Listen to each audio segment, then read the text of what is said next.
Welcome to the MetaMarine Podcast, where we talk all things from Warhammer 40k that have power armor. Keep all appendages inside the drop pod until it comes to a complete stop. It's time to rev your chainswords and beseech the Pantheon. Don't be a Tina.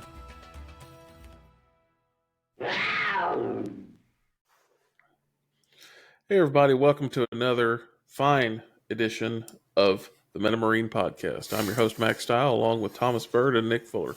How you guys doing tonight? Doing fantastic.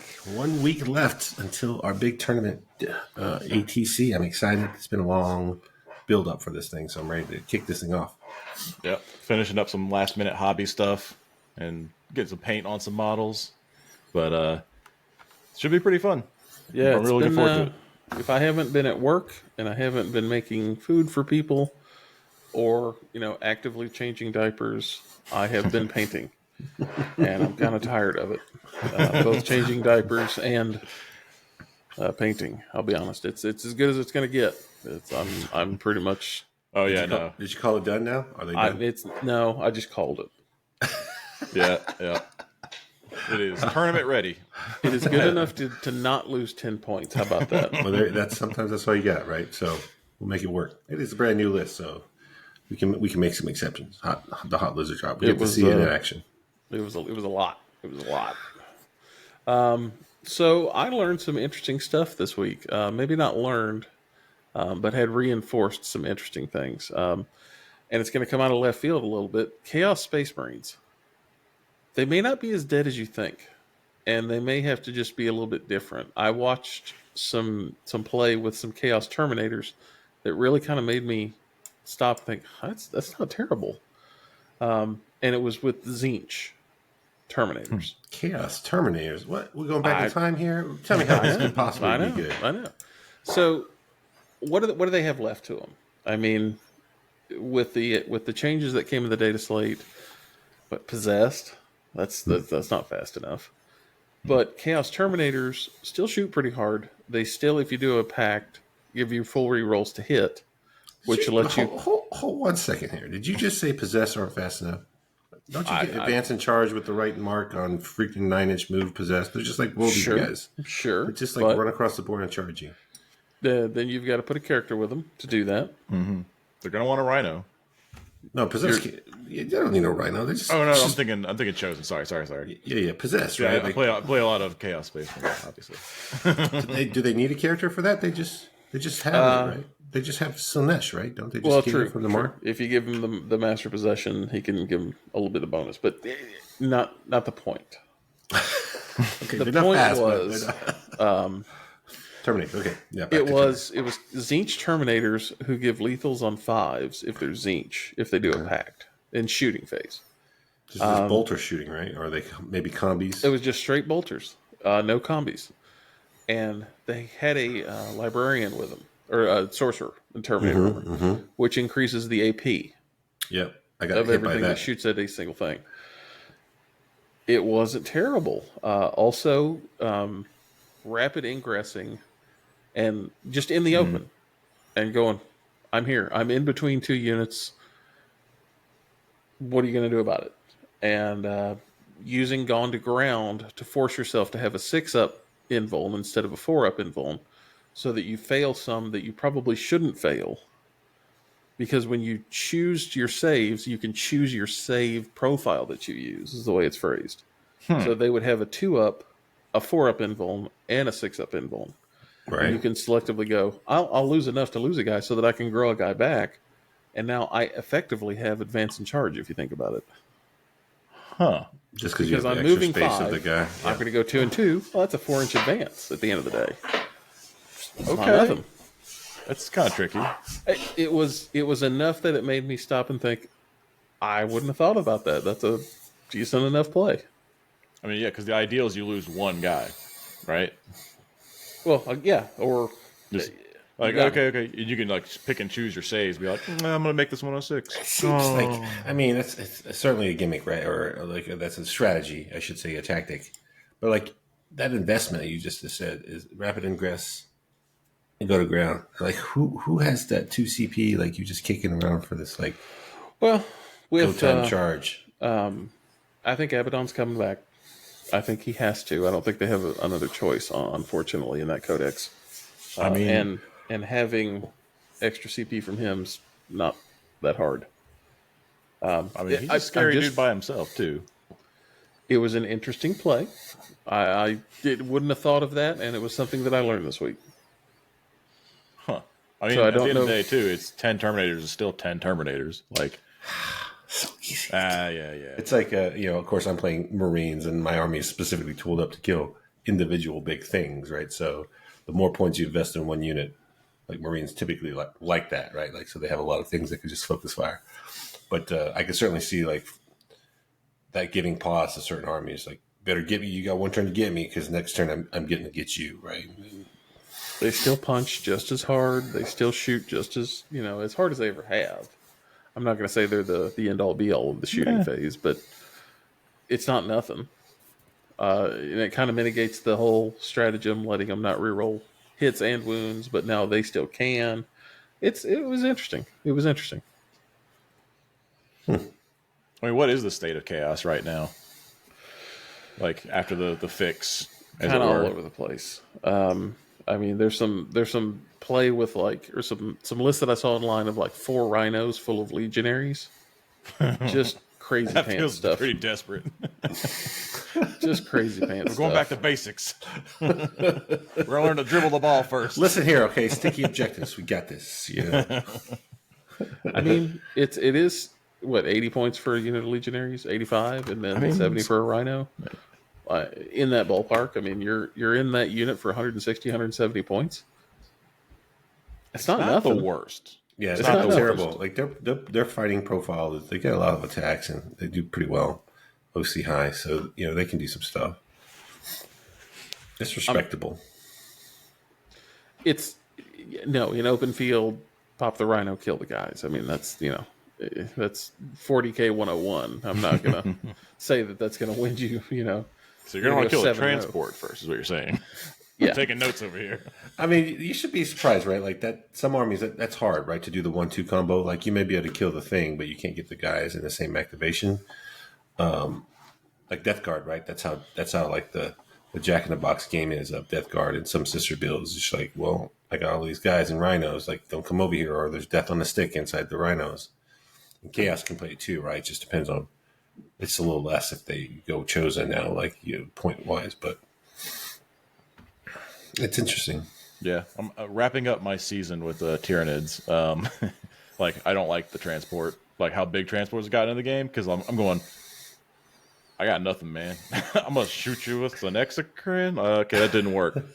Well, you just tag them, right? You have so much stuff that's fast. You just run around and grab them, and then they can't get out. And then you just stand there. The Death Guard being as big right now, where it's like everybody inside the whip has flamers. I can't just like throw random. Like, oh, I got 5 Termagants left over here. Yeah, we'll throw them over there. They'll block them.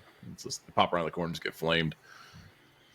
I mean, they can't flame out in Overwatch, so at least you have that going for you. So, like, again, you're still sacrificing those like you would, but they're like keeping them from getting out potentially, and then they're flaming out of the top. So it's only 2 flamers instead of the whole squad's worth of flamers. Yeah.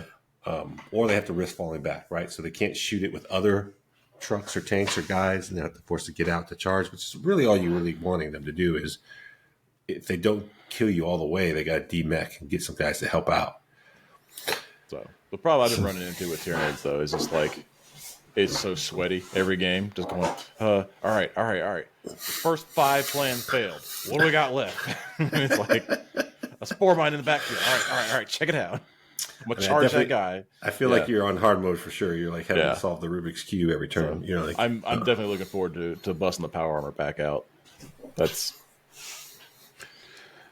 It solves a lot of problems when you can just say everybody's tough 4-2 wounds with 3-up save minimum. Yeah. Minimum. Yeah. And access to grenades and smoke and tank shock. Like, You'd yeah, be I'm looking forward surprised. to it. My list, grenades are a little hard to come by. It's way easier now than it used to be. My old list just didn't really have them anywhere. It's kind of unfortunate. Which I still think aggressors with the bomb racks should have grenades I should give them the grenades, right? or the grenade launchers. Yeah. It's a grenade launcher. Why do they not have the grenade keyword? Only Different grenades, aggressors. man. Or only eradicators. Do the Vanguards have it? Grenades? Yeah, they do. Believe Yeah. they do. They do. Okay. They do. And the captain does as well. So that transfers to the unit. Fair. Yeah. Well, Thomas, what did you learn this week? I learned, so with our ATC prep, we're looking at all the teams, matchups. We're looking at our factions. Obviously we have a Necron player on our team, but he's playing a different legion than like what's mainly popular. Hypercrypt Necrons is popular, so we don't see that. I don't have a lot of reps in the Hypercrypt, so I'm like, hey, Necron player, tell me all about Hypercrypt, because why aren't you playing it and what is good about it, right? So he's running me through it all, and so I learned. And then we had Cherokee going on this weekend, so by the time you listen to this, Cherokee would already have come and gone. We saw some players playing the strats wrong, and we're like, wait a minute, how does that work, right? So like, if you ever play Necrons, Hypercrypt, if you don't know, I learned this weekend that there's kind of two main strats that they use, or strategies. Like the Hypercrypt is all about jumping up and down, kind of like Necrons, Grey Knights. They can go up and then come back down from reserves. They have a strat to come in within 3 inches. They use the monolith a lot to teleport guys out and shoot. They want to like drop in and just hose you down, and they have a lot of mechanics and shenanigans to kind of drop in real close to you. And they have a strat that says you can charge when you get out of the monolith. The monolith itself says if you get out of the monolith, you get out extra close to the enemy, but no charging. But they have a strat that kind of counteracts it. But there's kind of caveats with that, right? So number one, only infantry out of the monolith. So no Satans, no whatever else vehicles, whatever. I don't even know what else they have, right? That could possibly be besides Satans that are not. I guess you have some vehicles, right? Like But Wraiths can't do it. because Wraiths are beasts or cavalry. They're beasts, right? Because they can go through walls. Well, they're not mounted, I'll tell you that much. Yeah. But so just infantry only, right? So that's a big deal. And then the monolith has to be on the board at the start of the turn to do the Yeah. to use the strat that lets you charge, right? So like the strats, it says specifically in the stratagem, if you're got to be on the table. So like if you use the monolith to deep strike in, or use the 3-inch to deep strike in, get guys in super close, you cannot use the strat that says override and charge, because you came in from reserves, you weren't on the table to start. So like seeing people play that wrong to the dismay of your opponents, it's just like, that's not cool. But I was like, well, how do you stop that? I'm like, well, that you don't have to stop that, because that's not how that works. You right? stop that because that's not a thing that happens. Reading, like you just reading is comprehensive. Reading is fundamental. They just read the words on the actual thing. It's not even like convoluted. It literally It's says not a it in huge stratagem. It's like 3 sentences total, the whole thing, counting the flavor text. Yeah, it's rough. It's so big big surprise. surprise. They can't do it. So yeah, Wraiths can't come out. Destroyers, I think, are infantry, right? Or the melee ones, yeah, because they can go through walls. What about the shooting ones? They're infantry. I don't have the book, unfortunately. Yeah, but I say I haven't dug too deep into the Necron stuff. But Probably should, considering they're so popular right now. If you're anyone listening in internet land, you hear that and you don't know. No, they are mounted. Both the heavies and the standards are mounted. So they can't jump out. They can't jump out and charge you and shoot you. Like I that's don't know why not they the would thing that charge they you can with do. shooty ones anyway. Yeah, but like they might use them to jump out just to freaking hose you down, like at point blank range. Usually it's about getting angles. And then of course, the standard, the strategy, right, is if you can withstand whatever that alpha that does actually come out legitimately, then just kill the monolith and they can't like jump away. Unless they have a royal warden, you can't fall back from combat. Like just tag all the stuff. Like if they have mortals or warriors, just like tag them all. That's true. If you just killed it all, they can't do anything. I mean, that's my strategy. Like, you got models? Like, why? Sadly, look back over my Tyranid Codex. Yeah, just kill the monolith. It's that easy. All right, so you're going to need 3 guns that you don't have. I need 18 zoanthropes. We got this. Seems easy enough. I mean, you got a couple of the Tyrannosaurus. You can hope that you hit 2d6 damage, right? I rolled that guy out, by the way, when he dropped his points. I sat there at my desk just rolling dice out, and in like 5 rounds of shooting, he did like 3 damage on average. Like I was like, all right. throughout the course of a game, like how much is this guy gonna do by rolling it? Like, ooh, buddy, oh man, that's rough.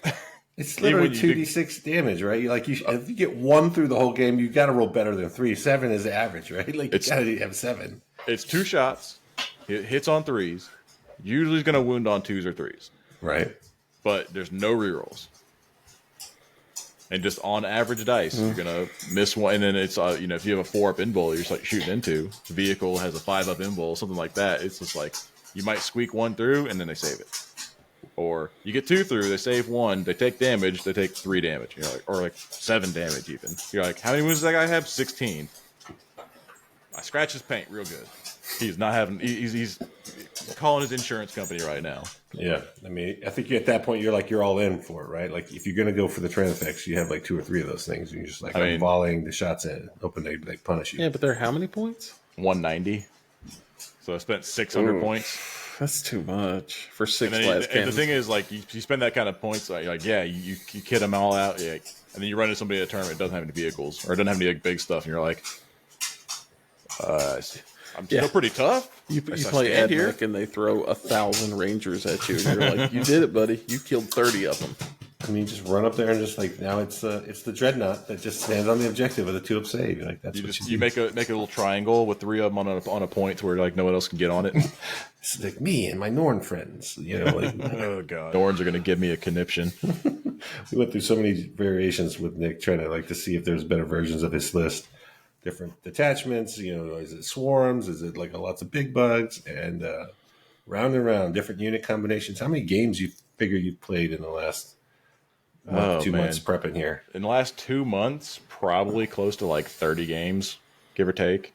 Like 1 RT that we played was 3 games, but then like 2 games a week, basically trying to get like 2 games a week. And then like a couple of times I've gotten like really sat down and knocked like 3 or 4 games out, but it was a lot. And we kept going back and forth, like I said, between someone every now and then the team would be like, have you tried to put Norns in the list? I'm like, man, Norns. So many So I finally did. I was like, I hate this. I hate the way this plays. Like, it's not terrible. It's just the way I play. I don't like it. And then it'd be like 2-3 weeks later, we're all sitting around kind of saying, what if we put a Norn in the list? Like, man. I saw some lists with Norns do good at some tournament. Have you thought about Norns? Yeah. He started trolling him. He's just really just trolling Nick, just if he's still awake. I got to the point where I was like, man, shut up about the Norns. And then like that night, I'd be like, I mean, the Norns not that bad. I mean, Muriel, what if I just put 1 in? And then I'm like playing with the list, trying to find points for it. I'm like, yeah, all right, never mind. No, we're not doing it. So how many points is it, Norn, now that we're talking about it? 275. For the good one? Yeah, for the good one. There's the one good with the one and the other one. Yeah. You shall not be named. The one that won't be there after 2 turns or a turn and a half. You can't have one that big without an invuln. You just can't. Even with the invul, it's like there's so much height. Like Meltas just chew them up. Because it's like, oh, you got 1 through and did 8 damage. And I'm like, yeah, that's half. So like a unit of eradicators just goes, well, you're going to have a bad day. So we're rolling all this stuff. Man, get out of here, you unit of eradicators. I said it before, I'll say it again. The only difference between a Maleceptor and a Norn is like 2 extra wounds. They both got 2 up. Oh, sorry, no, Maleceptor has a 3-up, sorry. He has a 3-up save and a 4-up info. And I can give him the 5-up Feel No Pain with the Invasion Fleet. And raise your hand here if you're scared of a Maleceptor. Sorry. Crickets, huh? Yeah. Yeah. 4-up immortal save, don't care. So 2 extra wounds, that's gonna tilt the scales. But one of them, like if you go Norns, aren't you taking like the one where you have armor contempt and then you can have 2-up save with armor contempt and cover? Like that's always a thing. That's still a thing. Yeah, it's true. You can. I don't like it. You play Land Raiders enough, you're like, I can have a 4-up invul and all that. Yeah. And a Feel No Pain. Yes, please. Like it was one Land Raider costs $260, right? Like one of the practice games, a unit of 8 bound walked up to one that was just like saying it with his chest meat. Oh, yeah, come on, give it to me. And they were like, all right, man, cool. And just picked him up in 1 round. I'm like, is it 3 8-bound or 6 8-bound? It was 6 8-bound. Come on now. That's what they do. They kill everything. That's what they do. Can't be like, oh, they got me. Like, who do they but when get? my teammates are going, they can't be killed. The Norns are invincible. Okay, come on now. We have to just have a realistic conversation here. So actually, that's an interesting question. What is the hardest to kill single thing in the game at the moment? Like with all the buffs up, like you have to kind of qualify it. Just All straight things in damage sheet. consideration. All things in consideration. Full power. What is the one thing you see and you go, well, I'm just not going to kill that, so ignore it. Yeah, it's tough. I mean, Necron's got some really good stuff. Like the couple of games I played against one of our Necron players, where it's the Scorpek Lord, the Destroyer Lord, with the big choppy axe, with a 4-up, feel no pain. I threw my entire army at him for like 3 turns in a row, and he'd just stand there and be like, he'd get down to 1, and he'd be like, oh man, he's still alive. Anyway, he'll back up. Yeah. Go. And stand back up. And Woken Legion is just like, oh, you finally killed him? Oh man. 1 CP, he gets back up. Oh, and I heal myself. Oh, and back at you. Yeah. And he does mortal wounds on the charge, so he just like gets a little crab kick in there and fuck it and punt kicks you. That's that's a pain in the butt. Necrons have some like pains, depending on which detachment, right? If you get the guys that can stand up, double down, Sarek or whatever the guy, Ceres, whatever his name is, Illuminor Ceres, he's a pain because he just has a 4-up invulnerable save as well, and feel the pain. 4-up feel the pain. Some of the custode stuff's pretty hard to kill too. Yeah, if they pop like wardens with the 4-up feel the pain, like the one turn when it's go time, they can just like juice up. Anything with 4-up feel the pain, right? It just starts getting real dicey. You're like, ah, jeez. Which is They weird got how all the that protection like against dev wounds, so like it's just not even like.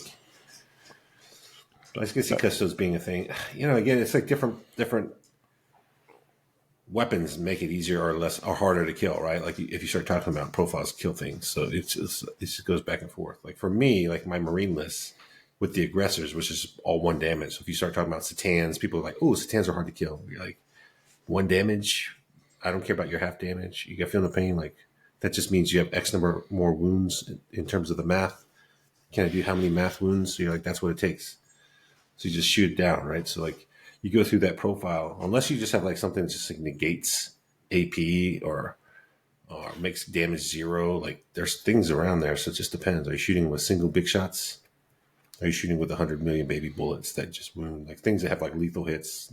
Necrons, I think, run around with a lot of lethal hits. Death Guard could do lethal hits. Obviously, aggressors in my list can do lethal hits. Then you don't care about wounding, right? All the -1 to wound, minus toughness, all this stuff. Like, I don't know. I mean, it's hard for me to say what's the hardest thing because you just like what profile. If you're auto wounding, doesn't matter. It just becomes a save thing. How many wounds you get? What's your save? What's the beefiest thing in the Marine Codex though? Just on paper, just looking at it. It's got to be a Land Raider, right? Maybe a Dreadnought. You can argue the Dreadnought with -1 damage is beefier against certain things because you're just talking about 2-up save. Number of bulk wounds. Yeah, you probably got to go Redemptor. Is like the main. I mean, obviously you could say like, oh, the Thunderhawk transport. Yeah, great, but it's also 800 points. Yeah, things that you might actually take. And what's so funny, right? Because Dreadnoughts have been around forever, and people love Dreadnoughts. And I just think it's so casually easy to kill. Like I don't even think twice about Redemptor being extra hard to kill. I'm like, -1 damage. Who cares? Like, I'm going to shoot you with a melt-a-shot, -1 damage. Or I'm going to throw a grenade on you, do some mortal wounds. Like, none of that matters. It's -1 damage. Yeah. Yeah, the lack of mortal wound protection is... I mean, that's how you kind of get around this. They either have great saves, just throw some mortals on them, or they're minus damage, just hit them with big damage. If you do 8 damage and it goes down to 7, you're like, it's still good, right? Like, obviously easy to say if you don't have those guns in your army. I think that's what gives a lot of people feel bad. It's playing against T-Suns, because they're traditional things of, I'm tough 10, I have a 2-up save, I'm -1 damage, I'm going to live forever. And then some jerk who read too many books comes around a corner and goes, you don't have a save anymore. And you go, what are you talking about? And then all of a sudden it's, take a bunch of bolters that you don't have saves to. You're like, wait a minute. Yeah. Because they have they can spam out lethal, right? They do the sustained or lethal. The Cult of Magic, everything can either have sustained 1 lethal hits or devastating wounds. Yeah. Any so you psychic weapon. Yeah. Yeah. And you have Magnus if he's nearby. It gives him +1 to wound, I think, right? You have ways to get reroll wounds. Psychic. So there's lots of ways. You can get +1 to wound with your, which actually we should do a segment on don't get cheated by T-Suns players. I want to join up for that class because I always feel like that some magic's happening on the other side of the table. I'm like, just tell me when it's over. I'm like, how many saves do I got? Well, Like, that doesn't sound right. You're like every now and then you're like, I hate to be that guy, but like I don't know what you. That doesn't make sense. I've played a lot of Thousand Sun games. That sounds weird. we might as well start into that now, as a matter of fact. So this is going to be the segment of Don't Get Cheated by T-Suns players. They don't actually still have a psychic phase. Yeah, they don't. They don't. Yes, they can just remove your normal saves. No, they do not need line of sight to do it. It can be within 18 normally, but if they're within a range of a Warp Beast, it can be 36. It is what it is, man. You don't have normal saves. Still get an invuln, still get Final Pains. You just don't have an armor save anymore. So cover doesn't matter either. Yeah, but you still got to see them, right? So like to shoot whatever the guns are. 100%. Just the ritual happens, and that unit can't for this phase anymore. Yeah. So it is what it is. Yeah. So like if you're desperate, and you think they're not going to do that much wounds, you can go to ground. Can any unit go to ground, or is it just infantry can use that strat? Anything can go to ground, I believe. So you just get the 6-up invulnerable save. So you still get invuls. It just takes away your armor save. So there is a potential. Obviously, if you have any kind of Feel No Pains built in, if you have Psyker units, obviously like Librarians for Space Marines, they'll give you a 4-up Feel No Pain against psychic weapons. So you can kind of no, actually, only infantry can go to ground. You were correct. Yeah, I thought tanks could not. So it's okay. But let's back up a little bit. So T-Suns, their Cabal rituals. That's their army rule. They only generate Cabal at the start of their command phase with what's on the table in the command phase. That's a big gotcha one there. If you they teleport some guys or they have deep striking a bunch of units, you're like, those guys aren't on the table. Don't count points for them. So the teleport, if they're using their Umbralific Crystal, they can count. Because the crystal says in the command phase, pick them up, and you generate Cabal at the beginning of the command phase. And they have to be on the table to do the Umbralific Crystal. Oh. So you can go, I generate, now I'm going to teleport, and I come back down at the end of my movement. So so I thought you teleported off during the end of the opponent's turn. So you do it during No, it's your command turn? phase. It's your command phase. So you're up and down literally the same turn. Yep, that's the relic, the upgrade, the Umbralific Crystal. It used to be called Dark It's Matter. the once per game, right? Once per game. Yeah. But if they're in a Rhino, if they're in a Land Raider, they don't generate Cabal. And the Aspiring Sorcerer is what generates the Cabal ritual point in that unit. So if you have a way to kill him, they can't generate out of that unit anymore. So if he gets hot or something, but there's the whole thing about a hazardous roll, and if you already have a damaged model, and it goes on that one, so it's a whole thing. They can play tricks with it. All right. Other stuff to know. They can. So the move again stratagem or the move again ritual is at the beginning of the shooting phase. Don't let them. If they've already shot, if they've already done another ritual or something else, can't really do that. The only other thing they can do is Doombolt also happens at the beginning of the shooting phase. Basically, all the good stuff they want to do has to be super telegraphed at the beginning of a phase. So if you have somebody that's like, all right, I'm going to shoot, and I didn't kill it, I'm going to Doombolt. No, you can't. Doombolt just try to finish him off. You're like, no, you gotta. Doombolt's got to happen first. The thing to remember is T-Suns are really good, but so is Babe Ruth. And like Babe Ruth, they have to call their shots constantly. Babe Ruth, baby. I don't remember what the rest of it was, but Babe Ruth. And the twist of fate where they remove your saves, that's also at the beginning of any phase. So, like, literally, they have to do whatever they're trying to do, and, like, they will telegraph what they're doing at the beginning of the phase. So you know where you're going to need to use stratagems if you're going to want to. If it helps. I know that there aren't a whole lot of things you can do to it, unfortunately, but it is what it is. They can do the Doombolt and the move against strat at the beginning, because they can schedule how they want things to revolve, even though they're both at the beginning of the phase. So there's some shenanigans there. The reroll wound rolls from Rubric Marines only works on an objective that they don't control. Oh, it's not just an objective? Correct. They and have the target to shoot, has to be on it, right? The target that they're shooting at has to be on an objective that the T-Suns player does not control. So if they like jump up on me point blank with some flamers, and now they out OC me because they just jumped on this objective with me, no rerolls to wound But because like I'm on it. Also, And it they're says better. not control. So they could walk off and be like, well, we tie OC now. I moved off the objective. I don't control it. Reroll with Yeah. I mean that that's one of those things that they either know or they don't, and then they just get you. Like Pretty much. So the weird line of sight thing. The way the weird line of sight thing works is one of the characters has to have line of sight to something. Okay, let's say they do. You're behind a wall, and they umbrella for crystal a guy back behind you, and he can see a unit. The rest of the army, then, the characters can target that unit without line of sight. All the psychic weapons in those units gain indirect and ignore cover. So if you leave an open spot, and it's just line of sight, they're minus one to hit, right? But they get ignore cover. you just get indirect fire. But Yeah. it's a psychic weapon, so like with Magnus around, you can negate the minus one to hit with plus one from his because it's plus one to hit and wound with all psychic. You got a way to change people's guns to psychic too, right? You can, but only bolters. Oh, okay. So the flamers can never be psychic, and the plasmas can't, and neither can the Soul Reaper cannon. That's a big deal because if they had indirect flamers, that'd be terrifying. The only flamer that can be close, but is the one you still have to watch out for is the it's the new character that came out. Sorry, I'm drawing a blank. The Infernal Master. His is still an 18-inch flamer, and since it's a psychic attack, that one is. And the Exalted on a disc has a D3 damage, D6 shot flamer, basically, because it's torrent. Like that.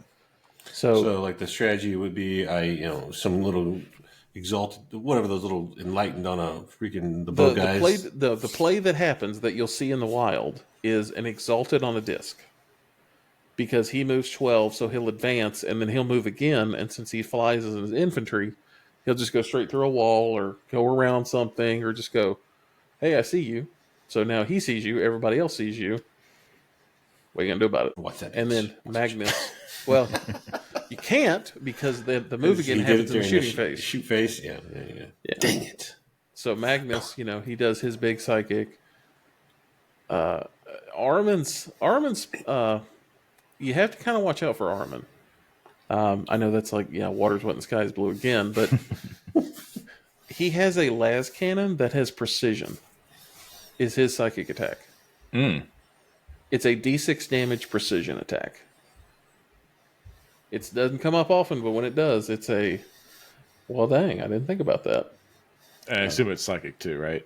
Yeah, that's his psychic attack. It's an 18-inch precision psychic. Now walk me through Armon's like once per game ability and they get to do extra rituals and he gets so to do Armin this. in a unit, every gun, every staff, every whatever has +1 to wound. When he's leading it, anything attack they make is +1 to wound. Put that aside.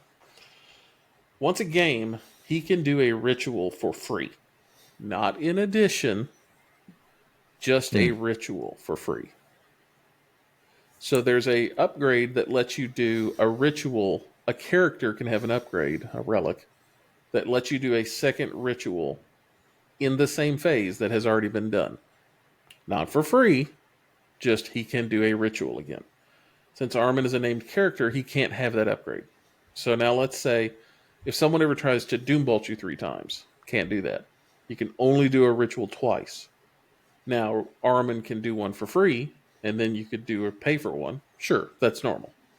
99% of the time, you'll see Armin will remove the saves from a unit, because that's 9 Cabal points. So he'll remove it, and he's usually with a unit of 10 Flamers. It's funny, like the 10 Flamer brick was like all the rage at the start of the 10th edition, then it went away, and now it's back. It's still 10 Flamers. It's 10d6 +1 to wound. that are +1 to wound. Yeah. That if you're on an objective, you reroll wound rolls with too. Like, His Armin goes, "Hey, no saves, so take 40 damage, whatever." Yeah, and you just go, okay, yeah, I will do that. Sorry, my apologies. The Overwatch is a threat from that unit too. So rituals, the ones to watch out for are the move again. You can't really stop. You can't stop any of these, by the way. So the move again, the remove your saves, the Doombolt. So Doombolt does get around Lone Up.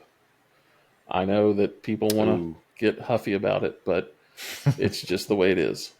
Because it's not like Dubo's technically not an like attack. the closest or anything. It's just like pick one guy you can see, right? You And it's use a the range ritual at the thing. start of your shooting phase. Pick an enemy unit with an 18 invisible, and you roll a d6. That's it. That's all it says. Yeah, So if you're near if the unit doing the Doombolt is near a Vortex Beast, you double the range. So that's 36. 36, yeah. It's tricky. No, it says it targets the unit. So does that, if the character is leading a unit, then No, you can't. it doesn't say you target a unit. You select one enemy unit with an 18 invisible. Well, wouldn't that all be one unit at that point? Or I guess because they technically call a single character by himself a unit, right? Yeah, Well, no. yeah. Once they're He's attached, just they talking become a about, character unit. I'm talking like he's talking about lone ops, right? Like yeah. that was the thing you get around. a Ghost Keel or whoever, the lieutenant with in Reaver, who says, "Oh, you can't shoot me, I'm alone up." Well, take D6 or D3 plus 3, which is the more likely than not what you're going to take from that. It's a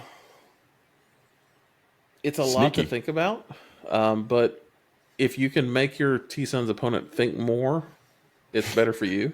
You got to get him to ask him some question and blow an android's brain up. Yeah. Do Electric Sheep dream of? Anyway, yeah. The more permutations, the more calculations, and the more thoughts that they have to do in addition to what they already have to do what they want to do, it makes it so much harder to play that army.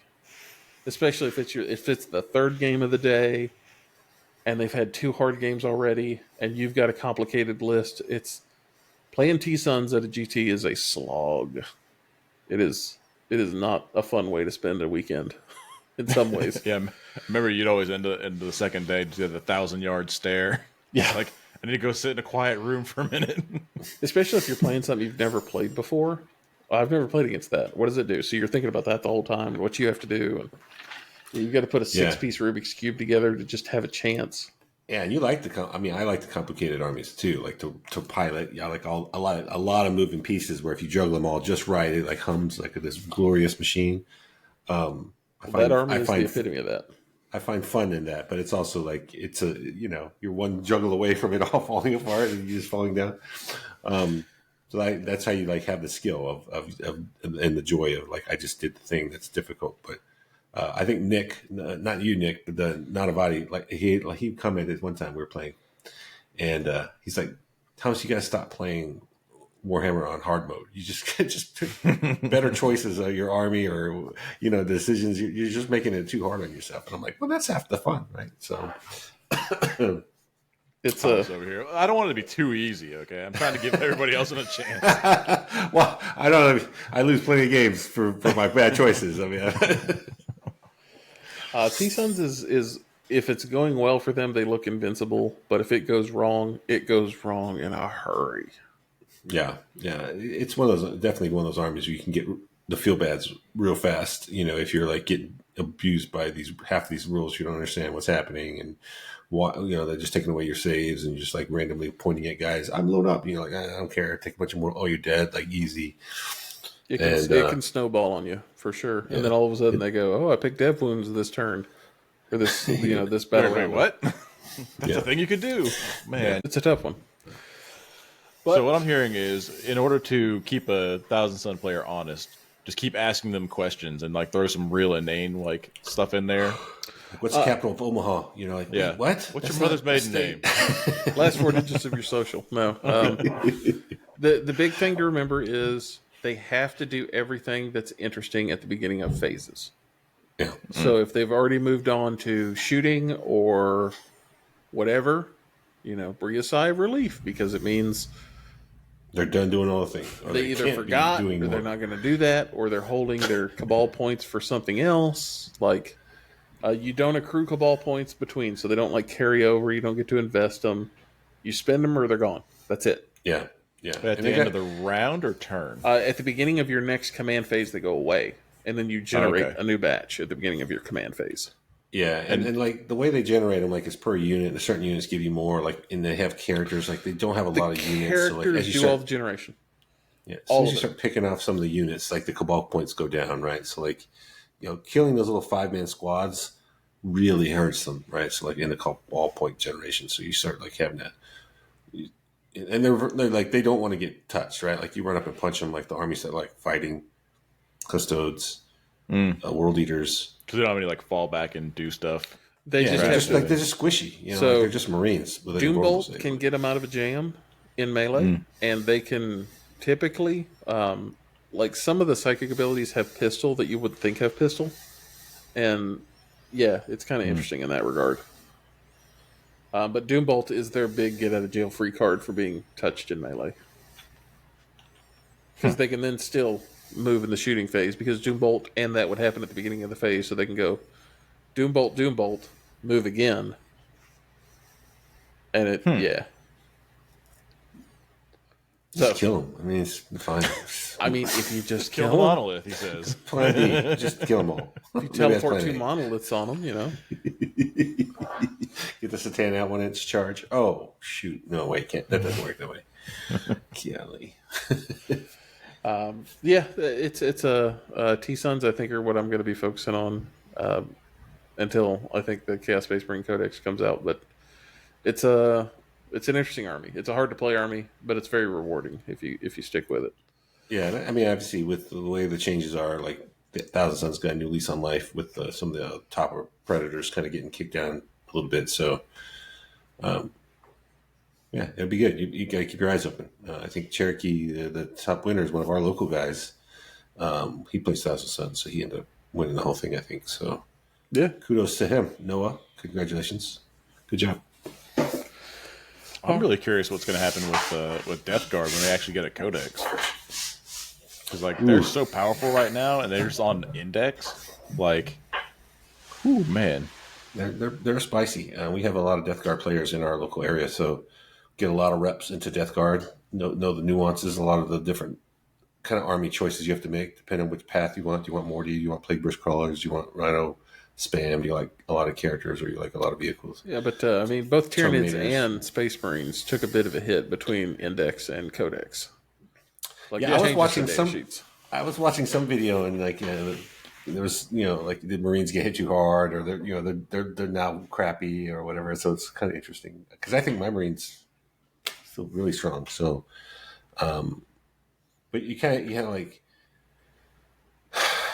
do certain detachments just be better? Does it just reward like a really good player, but like the average player like that maybe doesn't have that exact list? Are they like shoehorned into specific choices, or like there's no good choices? Because like you have so many data sheets, but we know playing Marines, right? Well, a lot of those data sheets aren't worth all that, in the list, right? Like you maybe take things for flavor, but you're not like. I mean, let's moving be the whole honest. List around. The first company needs a rework like crazy. yeah. I would love for Yeah. that to be worth something. Terminators, It's easy to Vanguard. fix. Instead of once a game letting them have full wound rerolls on Terminator, Stern Guard, and Vanguard, just every turn. This Make old it the oath. old oath, Yeah. just for that detachment. Like, why not? And Like, just in that attachment, and just for Terminator, Stern Guard, and Vanguard vets. yeah. Yeah. Ooh, imagine get Gilman back and do the things. Ooh, Yeah. Ooh. Be a reason, at least to try it. It would be interesting, and I would honestly play Stern Guard and Terminators, and I would be happy. That'd I make would me be happy. too. That would make me Because happy. like Terminators really aren't worth their points right now, right? Not in regular Marines. Just, man, it's sad. They don't have a role to fill, basically. Terminators are so great. The models are so awesome, and you're like the rules just blah. You're Which like, is crazy considering they just came out with the new kit and everything. Like you would think GW would be like, make them overpowered for 6 months, so everyone went out and bought them. Yeah, they're terrible. Marines. I mean, they're not terrible. I shouldn't say that. Like they're not worth it. Like there's just too many negatives to what they bring. They just step on everybody else's feet. It's like, what do they do that other people don't do for either better or cheaper? They're like, I'm durable. I have a 2-up save and a 4-up invulnerable, and I'm toughness 5 versus toughness 4. You're like, well, is that even worth it? I got toughness 6 guys everywhere. Invulnerable saves like, I got armor contempt if I really need it. 2-up save, like that's good, but like I'm freaking slow. I'm only 2 damage power fist AP2. Like nobody really cares. Mm-hmm. Like The do they even AP2 fight? too. That Sucks. sucks. You need some 3 damage somewhere. You need AP3. I mean, like some detachments you can like buff that, so it's not like a static thing that is just stuck there. But like now you're investing in all these things. You got to put a character in them. Like Turner's going to spend 2 turns walking around looking threatening. They're not that hard to kill. Like quite honestly, you're like for as much as you're investing in them, they better live. You're like some armies have toughness problems killing them, but like for the most part, like they die just like anything else. Yeah, they don't shoot hard enough. They don't punch hard enough. The only thing they do hard enough is spend points. Like I don't. I mean, they're Cost you cheaper CP to keep them alive. but they're not cheap enough to matter. Yeah, but right? with like 10 of them in a character, you're pushing 500. I mean, yeah. you're pushing 500. You may be at 450, 460, depending. But like, you want to put the librarian with them because having the Feel No Pain to psychic and having sustained, it's really good. It's really good. Or you put in a chaplain with them, right? So you can have a +1 to wound, right, in melee or whatever. Like, it's just. Yeah, it's unfortunate. It's unfortunate. All right, so we are getting ready for 8TC that we talked about. There are 20 teams coming. That's right. So the National Tabletop League, this is the second tournament of the season. The first one actually here in the United States. The first actual event was in Canada. So now we have the first one in the United States, 8TC. And that's literally next week. So March 1st through the 3rd. There's 20 teams. So actually we had like a last minute, I don't know if we had 20 teams and like one had to drop, or it was like they were going to fill in and be the 20th. So we had down to 19. So we were able to wrangle up some mercenaries to kind of fill a team. So thanks to those guys, Gabe and Chad and that whole crew that kind of stepped up to play. I think Noah's actually on that team, the guy who just won Cherokee with his 1,000 summons. So he's playing on the mercenary team. So thanks to those guys, so that we can all have a no buy, having uneven numbers at the team tournaments. No one wants to sit around and have a buy. So they're going to play. They get to get a spot. And so we're all prepping for that. We've been prepping for it for months. I don't know how much prep everyone else has put in, but we feel like we've been like waiting for this moment for quite a while. And, obviously we have a lot of effort invested in it. We're running the league in terms of organizing and putting it together. Shane and his crew that run ATC, they're like, this is their first foray into eights. So we're excited to kind of partner with them and put this event together. And then we have obviously our sponsor, Army Painter. Their support has allowed us to provide all sorts of the pairing mats that we're going to be using. We got paint awards for the best painted team. A lot of sponsorship that they've kind of thrown in on this. So this is a big deal for us, and super excited just to kind of go and see everybody. And obviously, we love playing some Warhammers, and now we get to do it in the team format. So that's going to be great. And so this will be the second one. So if we win. And we have like 3 or 4 teams, like Pro Tabletop, like my group of guys. We've like wrangled together several teams together. If any one of us win, we like get the second spot, kind of qualifying for the World Champions at the end of the season. So there's some stakes out there, like that we're like going for. So we're kind of taking it a little serious here, and we can't wait to go play. Be a good time. Should be a good time. Curious to see the Hot Lizard drop in action. I know, like Max playing, he's on a different team than me. So Nick and I are on one team, Max on another team, and he's playing Marines and I'm playing Marines. You can only have one player playing Marines, so we couldn't get him on our team. But he's graciously went to the other team. He's got kind of shoehorned into doing pairings at the last second. So jokes on him, I guess, or maybe that's going to be good for him. I don't know. He get the Hot Lizard drop, get some good pairs. I will only play into things that I can annihilate in 2 turns. Like, I'm going to pick the best matchups for me. He won't, even though he should, but he won't. Show me the newest player you've got who, Like, oh, gee golly, mister, it's my first tournament. Oh, that guy. It's mine. The guy who doesn't even have dice, doesn't have a tape measure. Yeah, that's my guy. I want it. Hot Lizard dropped. So obviously, brand new list. We talked about it a little bit last week. I'm super excited for it, for Mac to play with it. He was able to get one game. He wasn't life got in the way, so I wasn't able to get a game with him personally to see it in action myself. But he did get a game against one of our good players. That's actually on his team, JJ. He was playing. He was playing Dark Eldar against you. Few things I learned. The Vanguard vets are super reliable to do 15-ish mortal wounds when they come down. You wouldn't think it, but looking at the math, it's pretty reliable. Maybe a little hot, but on average, you can pretty much rely on 12 to 15 to 16 mortal wounds coming out of that unit, which is That's a lot these days. stupid. I mean, it's stupid. Like 9th edition, you say that, you go, okay, yeah, that makes sense. 10th edition, doing 16 mortal wounds in a phase, you're going, all right, okay. Yeah, Vanguard vets, like, that's very specific to Firestorm, but like Vanguard, nobody plays Vanguard vets anymore, so having those guys be worth the damn is pretty interesting. It's interesting. Vulcan and Company Heroes took a full charge from Lilith, and Vulcan lived. I mean, that's not nothing. The airplane is as deadly as you think it is. It's you can't kill your opponent's whole army with it, but every turn, Strength 5 Hurricane Bolters that are twin linked, that's better than you think it is. That, like, it really makes me consider having more Hurricane Bolters. That unit is doing so well. I mean, it's that too, and like you can just put them pretty much anywhere you want on the table. So it's like that helps. I can't. Well, I hide in the little crook on like an L somewhere, like touching an objective with a lone op guy going, all right, well, at least I know I got this point, right? And that guy just goes, hey man, how's it going? Like pokes his nose around the corner and just goes, so I'm gonna shoot you with a lot of guns now. They're all +1 strength. You're gonna have a bad time. He had Oath once. He was my target. Well, not my target for Oath, but he benefited from Oath of Moment once, and it was like I ran out of stuff to shoot, and I was like, oh, well, shit, that was a waste.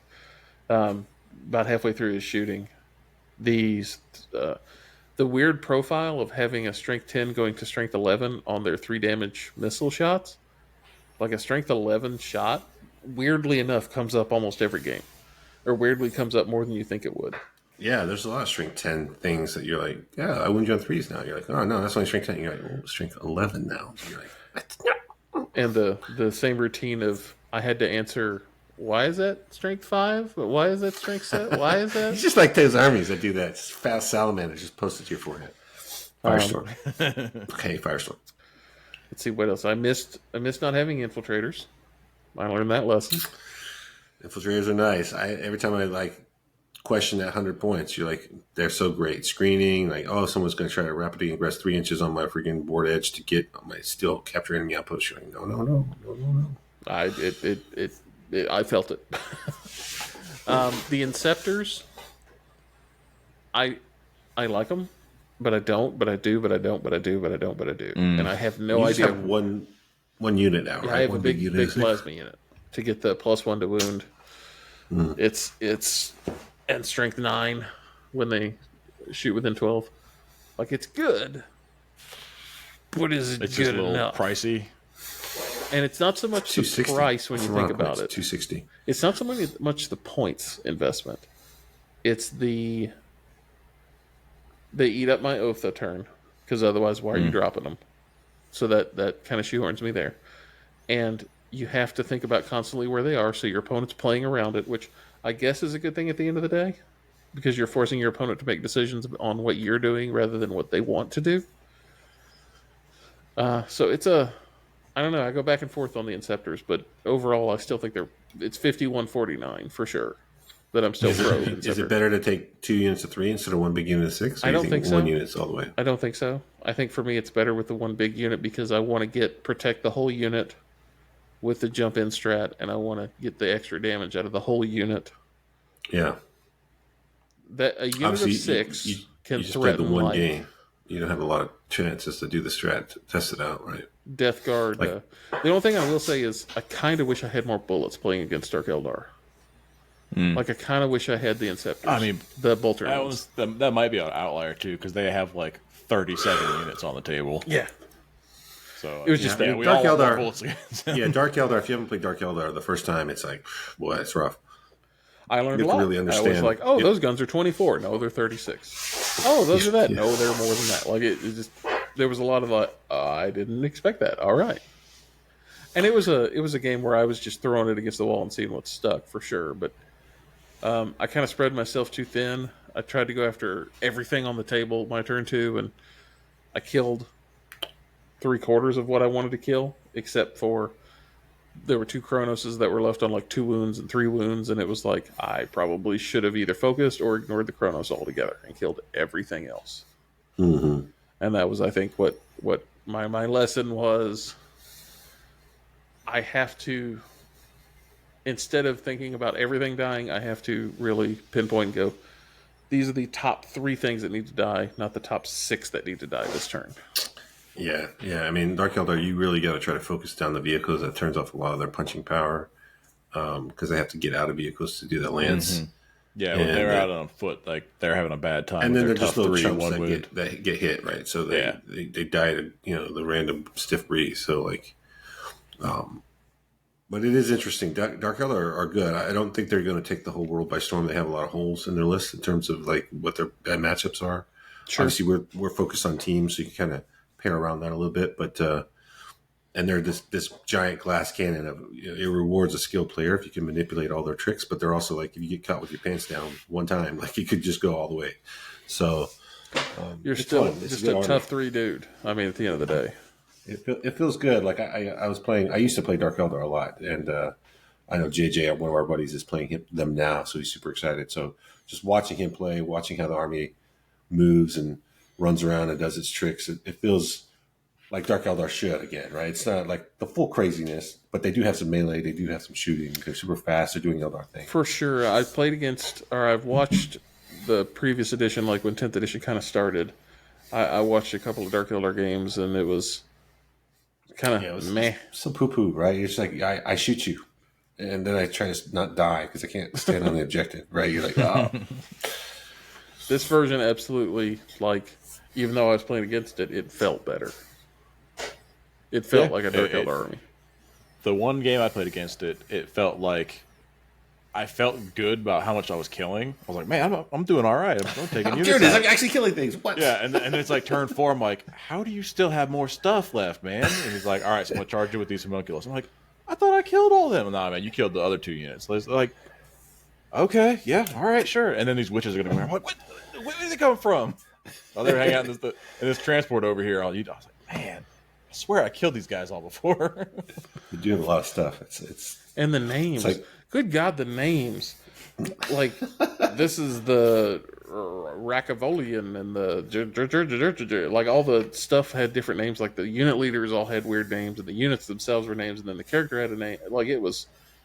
I'm going to activate the... You just have to play some Dark Eldar for a long time. You know all the names then. Sure. You get the homunculuses, the archons, incubi, witches, the racks. The Archon's 2-up invuln is still just as annoying as it ever was.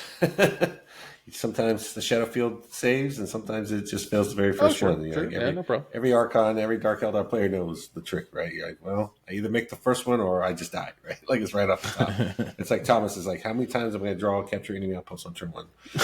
Pretty much 90%, like every time. I'm like, I was joking with Chris. I played a demon buddy of mine over the weekend, and I'm like, I was testing out the app because I don't normally use the app. I use the scoring sheet. And I was like very reticent to like use the app, even though the app's fantastic, right? I'm like, technology curmudgeon, right? So I'm like, I'll use the app, but I'm going to also write it down. And I'm like, all right, let me draw the cards for real because I don't want to just push the button and have it draw for me. And sure enough, I'm like, well, make sure you shuffle it because I always get capture enemy outpost. So he shuffles it like 14 times in front of me and then flip it over, make a big show of it. And sure enough, the first thing is capture enemy outpost. So I eat turd. Nothing I could do to get away from that. I know. I still don't hate it, though. I mean, it's 8 points, man. Oh, it's great, but turn 1, man. Like, why do I always have to draw it on turn 1? Give it to me on turn 2. Like, just give me a chance. So I drew that 3 times at that Tampa tournament when I was playing Tau. I drew capture enemy outpost, and twice it was on turn 1, and twice I got it on turn 1. Just You got on turn 1 yeah, with wow, because the that's ghost kills were crazy. typically forward deployed, and move, shoot, move, and I just out OC'd people. They'd have one thing touching it because they're thinking, oh, it's turn 1, big deal, whatever. And no, I'll just go take it from you. Yeah, I remember you got me with that once.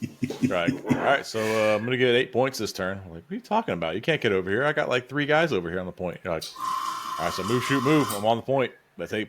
Give me I'm 8. OC4, give it to me. And it was, I was like, well, dang. Yeah, you're sacrificing 160 points and a command point, but who cares? I mean, maybe, right? Because the added bonus of doing that was like, okay, well, now you got a threat, stand on your home objective going, so you're not going to get any points for this, and you got to do something about it. the ghost kill is a unique problem for that because he's a lone op, because he has stealth, because he can blink 2 saves, because he has a 2-up save. Like he's tough 8, he has 12 wounds. Like it, you start adding all that, and you go, oh, I got to put some heat into this guy. Yeah, those stupid ghost kills. Like people who play Tau, I don't. Those ghosts, I've had the most trouble with ghost kills because you're always like, I know what this piece of my army, how much damage it does reliably against X number of different targets, right? You kind of just know that math innately after you play it enough times. And you go in the ghost kill and you're like, what's the toughness? What's the save? Okay, good. And you like don't add in those extra things, and you're like, I allocate this, maybe a little extra for variance, and you're like, oh, he's still alive, and you're like, son, you can't underestimate. Oh, you got 4 melta wounds through? Okay, so I'm going to blank 2 of those, and I'll roll 2. I save 1, I fail 1. Go ahead and roll damage. And you're like, that was 4 meltas. Yeah, you're like, oh my gosh, it's not okay. Yeah. That guy gets the full variance or the full violence. Last time I played Mac, I left that guy on 1 or 2 wounds, and he just like ruined my day. So I'm like, no, not ever again. Oh yeah, and then you draw behind enemy lines, and you get that too. It's like, get out of here! I'll take 13 secondary points before you get to go. Yeah, yeah. I like a ghost kill. I'm sad that there's still so many points, but anyway, we'll talk about that another day. All right, so I do miss the infiltrators. The problem with that is I really can't squeeze anywhere. I could squeeze to 1 unit instead of 2 units of scouts, but I mean, you barely have any units as it is. Like, what's your activation count? 11. Like, that's kind of standard Marines, quite honestly. Like, but between 10 and 12 is not like crazy talk for Marines. It's so like you have between the 2 dreadnoughts and the airplane, you've got 600 points tied up. Or it feels like it's probably 510, 520. I'm trying to add up mine. I'm like, do I got 10? Do I have 10? 2 things. Yeah, 6. So how many activations do you have? And I was like, well, 9. More than you, I guess. I don't know. 10. I'm like 11, maybe. I'm right there with you. The dreadnoughts are interesting, a little cumbersome, but interesting. The airplane is better than I kind of gave it credit for, and playing it now a couple of times, I think I know what it should be doing. It needs to work in tandem with the Inceptors more. I'm always kind of disjointed with them. I need it to be there with them more than it isn't. The Vanguard vets, I think they're the only way to play Firestorm, honestly, after having played them now. Is it worth taking a second unit of them instead of the second Brutalis? I don't think so. I don't think so. I don't, because it's the mortal wounds coming off them too, right? Like that's the main draw. I mean, they're respectable in combat with the lethal hits and extra strength. But that's not where they're there. They're there to go, that dies. Vulcan says that dies, that dies. Yeah, but if they drop and kill the thing, right, which is like fairly easy in modern 40K. Sure. I like pop and drop, and then you're like, I sacrifice because it's a trade game. You know, the standard kind of internet building army lists are, well, I just take one thing's good. Well, what's better than one thing that's good? 2 things that are good, right? Like the same thing times 2. Sure. Right? Like, why not have 2? Sure. Yeah, you necessarily aren't going to double drop, but you could if you had enough CP because you get one of them for free. You're not getting the full re-rolls unless you're just like, I need to double down 30 mortal wounds on something, right? Like, there is a world, I guess, where you might need that, but you just like stop and reload. Like, you drop down, flame and kill. that unit gets gutted, it's more so that they can, after the turn they do that, they're still just as effective because they have a 12-inch range, a 12-inch move, and an advance.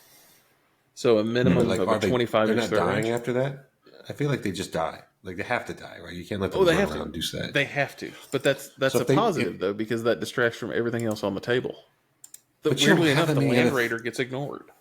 You don't have, well, that's true. I forgot you had a Land Raider. You just don't have time to deal with the Land Raider at that point. I know. The Land Raider is the least threatening thing on the table. And that's a wild statement. But it's true.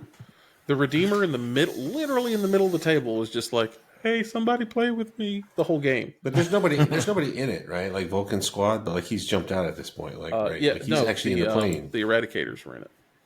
Oh, okay. Plus, you can just drop the Inceptors close by. I mean, hop on they in. can. It's, yeah, the Land Raider Redeemer is the least threatening thing on the table. I have to maybe find a way to make it more threatening. I don't know. Just like jam it right in their face, like advance, full up. That's where the paint job comes in, man. You I'm put some gonna flames on the Overwatch side. you. Just start talking. Like you don't want to get overwatched by this thing. Like I dare you to Watch out. move. Put like And bright then you're red like, so you LEDs know. on it. everything runs out. And you're like, oh man, that Land Raider is going to get you. You're like, oh no, watch out for this Land Raider.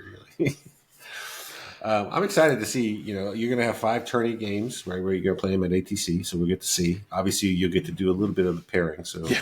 Like we'll I see said, what kind of every matchups new you player, end up I'm going to going. play 5 brand new people Right. and say this is the best list that ever existed. Oh, you got Justin on your team, right? Like he's playing Thousand Suns. You gotta like give him the setup. Yeah. It's we got some interesting lists to play with. So we're going to go to ATC. We're going to come back. We will have the next podcast. We will probably do the Saturday night of ATC. So you'll catch us when we're our most haggard, most beleaguered. Yeah, either that second day or maybe after the tournament's over, depending on what the schedule looks like. We'll get one kind of recapping the event, either mid-event or at the finals afterwards. So you kind of get the hot takes from the event and see how it went. Like from a team perspective, like what factions are you guys playing on your team? I know you got kind of a little bit of a hodgepodge there, but We have like Imperial Knights, we have Chaos Knights, we have Thousand Suns, we have Death Guard, we have Space Marines, Necrons, and Custodes, and Dark Eldar, and Dark Eldar. and Dark Eldar. Yep. Yeah. It's a pretty good mix. I think always Imperial Knights is the one question, but we know why Steven has to play Imperial Knights. So, and I'm telling you, like It's a skew list. I mean, no doubt. It's 4 big knights. It's a not skew as list. bad as everyone says, especially in the team format. Like Knights are just a stat check army, and you're like, those Knights don't just die. You know, as much as I like to disdain Knights, like I played against it a couple times, trying to get him in practice with it, and I'm like, these Knights, you know, like I want to give these guys a swing because like it appeals to my hard mode. Like I can make What if these I only guys play do with 4 activation? I can make this do some stuff. Maybe just 3 big Knights. So run around. there was a war game that I played called Flames of War, and there was a list that was literally just like 5 Tiger tanks or 8 Panthers, and that's it.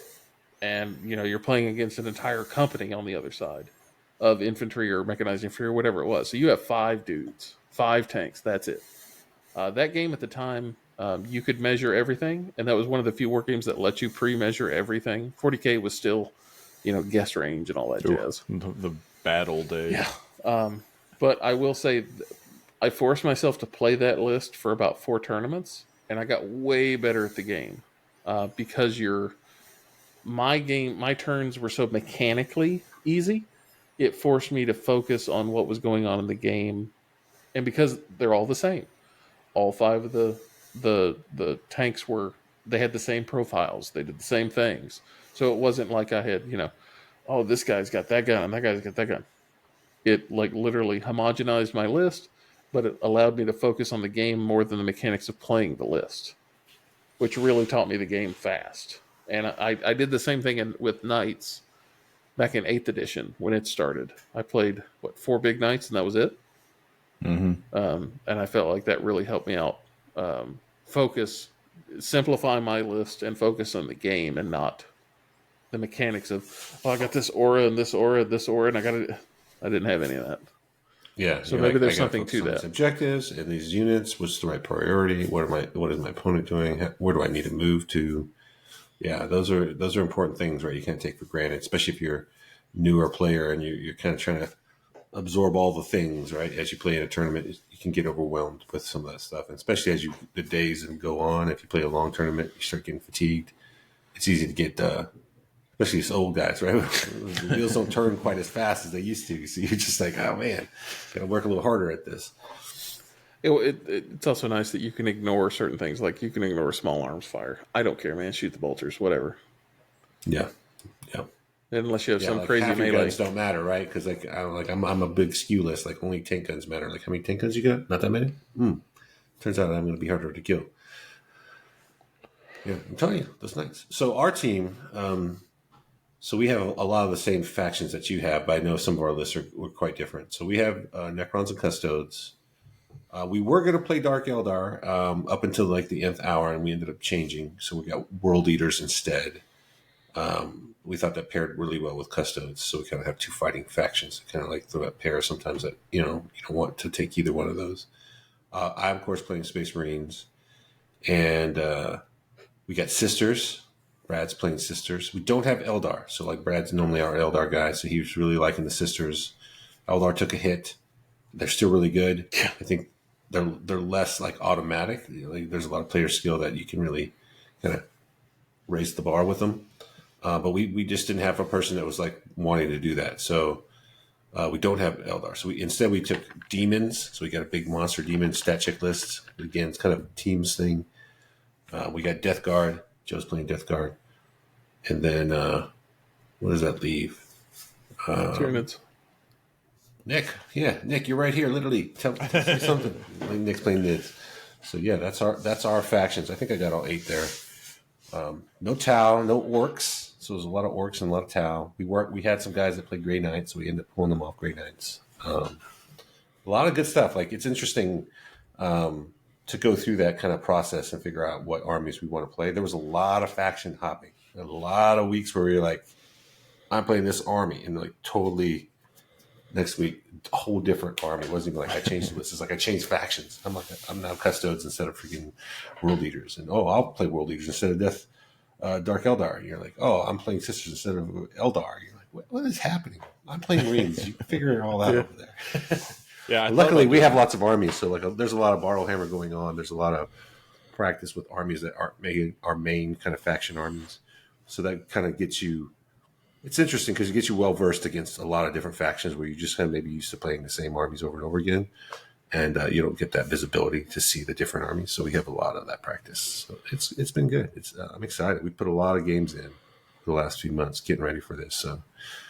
So much so like all the singles stuff is kind of like in the rearview mirror. Like we're not even looking at singles now. We're like, when's the next team event? Because we just can't wait to do this again. And maybe we got a different player that's going to play a different faction.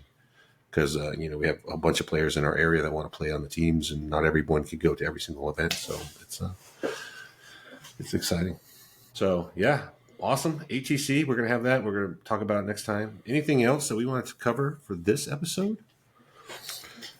No, I think we're about an hour 15 at this point, so that's enough rambling from us for one episode. I Yeah, think. let's call it wraps. If you watch this on YouTube, leave us some comments. If you're listening on the podcast, we can't wait to give you the next episode after the teams to kind of give you the kind of the boots on the ground feel of the event in general and just how our individual teams fared.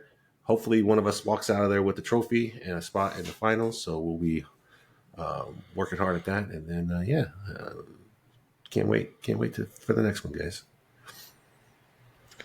Well, guys, thank you so much for listening and watching. We appreciate it. We'll talk to you again probably at the end of this week. We'll probably upload sometime early next week.